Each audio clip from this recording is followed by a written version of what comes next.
चाणक्य का जन्म एक ब्राह्मण परिवार में हुआ था और उन्होंने तक्षशिला में अपनी शिक्षा प्राप्त की, जिसे कौटिल्य या विष्णुगुप्त के नाम से भी जाना जाता है। चाणक्य के अनुसार पुरुषों के अपेक्षा महिलाओं में 2 गुना ज्यादा भूख, 4 गुना ज्यादा शर्म, 6 गुना ज्यादा साहस और काम वासना 8 गुना ज्यादा होती है।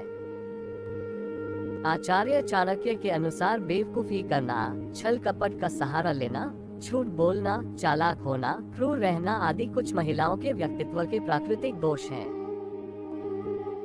चाणक्य का कहना था कि शाही परिवार, नासमझ इंसान, सांप, आग और महिलाओं से हमेशा बचकर रहना चाहिए। ये कभी भी घातक साबित हो सकते हैं। इंसान हो जिसने कभी झूठ ना बोला हो, लेकिन आचार्य चाणक्य के अनुसार झूठ बोलने का जिम्मा केवल महिलाओं के ही पास है। महिलाओं के विषय में चाणक्य का कहना था कि वह कभी स्थिर नहीं रह सकती, उनका मस्तिष्क बहुत ही जल्दी बदलता है, इसलिए उन पर विश्वास नहीं किया जा सकता। आचार्य चाणक्य का कहना था कि एक व्यक्ति को कभी नदी, शाही परिवार, सींग वाले जानवर, हथियारों से लैस इंसान और महिलाओं पर कभी विश्वास नहीं करना चाहिए, क्योंकि ये कभी भी धोखा दे देते हैं। जीवन में कुछ सीखना हो तो उसके लिए भी आचार्य चाणक्य ने रास्ते बताए हैं। चाणक्य के अनुसार अगर नम्रता सीखनी हो तो राजकुमारों से सीखनी चाहिए, वहीं संवाद की कला पंडितों से, झूठ बोलना जुआरियों से और धोखा देना महिलाओं से सीखना चाहिए। आप ये तो सुनते आए हैं कि महिलाएं अपने पतियों के लिए व्रत रखती हैं। जाहिर सी बात है कि उनके द्वारा यह सब अपने पति की खुशहाली और उसकी लंबी आयु की कामना के लिए किया जाता है।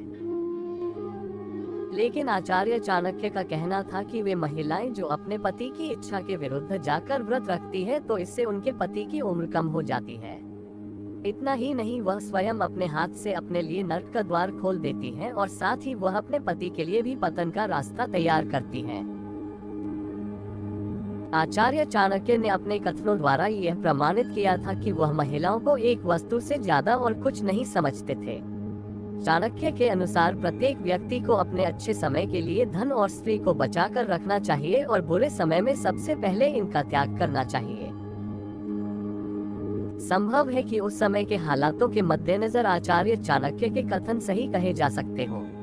वैसे भी हमारे समाज में शुरुआत से ही महिलाओं को पुरुषों के अधीन रखा गया है, इसलिए उन्होंने भी महिलाओं को मर्यादा में बांधने के लिए यह कथन कहे हो। लेकिन आज के दौर में यह किसी भी रूप में ना तो उनसे मेल खाते हैं और ना ही उन पर लागू होते हैं। प्रेम से भरी हुई आंखें, श्रद्धा से झुका हुआ सिर, सहयोग करते हुए हाथ, सन्मार्ग पर चलते हुए पांव और सत्य से जुड़ी हुई जीभ ईश्वर की पसंदीदा चीजें हैं। जब जीवन के बारे में सोचो तब यह सदैव याद रखना कि पछतावा अतीत बदल नहीं सकता और चिंता भविष्य को संवार नहीं सकती। एकाग्रता से किया गया परिश्रम ही